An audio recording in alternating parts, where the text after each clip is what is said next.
On se trouve au forum Rolex de l'EPFL pour l'événement de la Swiss Space Week, un débat sur la durabilité spatiale.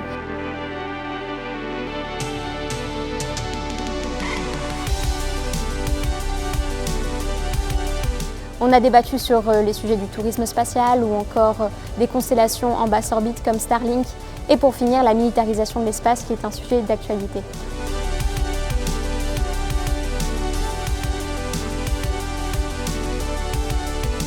On a eu plus d'une centaine de personnes qui a pu nous donner son avis via sondage et via un quiz.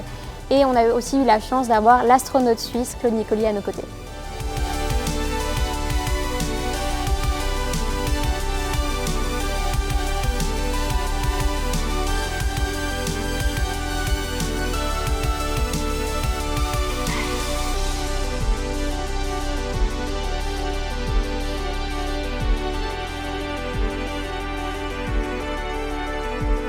Je pense qu'un événement comme ça qui rassemble différents acteurs du spatial à l'université et puis un peu en dehors, parce qu'on a aussi des participants extérieurs qui viennent présenter leur développement pour essayer de promouvoir les activités spatiales en Suisse.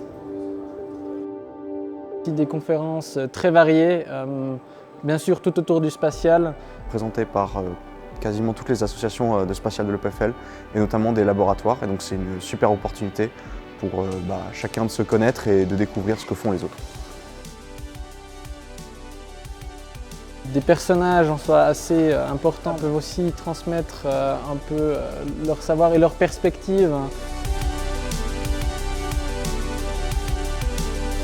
Cet événement, il n'est pas que pour les professionnels, donc il est aussi pour les étudiants et pour personnes de tout âge, notamment plus jeunes. Il y a eu des ateliers pour eux qui ont été faits dans le cadre de cet événement. On a eu la chance aujourd'hui d'accueillir les étudiants âgés entre 13 et 16 ans afin de partager avec eux notre passion pour la science et pour l'espace. Ce que j'ai préféré aujourd'hui, c'était de faire les énigmes, de devoir se débrouiller par soi-même. Dans l'espace, je ne m'y connaissais pas trop. C'était des sessions très interactives où tout le monde participait, posait beaucoup de questions. Ils ont pu faire preuve de leur curiosité ainsi que de leur passion. Ce que je vais retenir, c'est que l'ISS n'a pas été construit d'un seul morceau, mais étape par étape. J'ai appris que c'était une supernova quand une étoile explose. La visite de l'ISS, j'ai trouvé ça intéressant.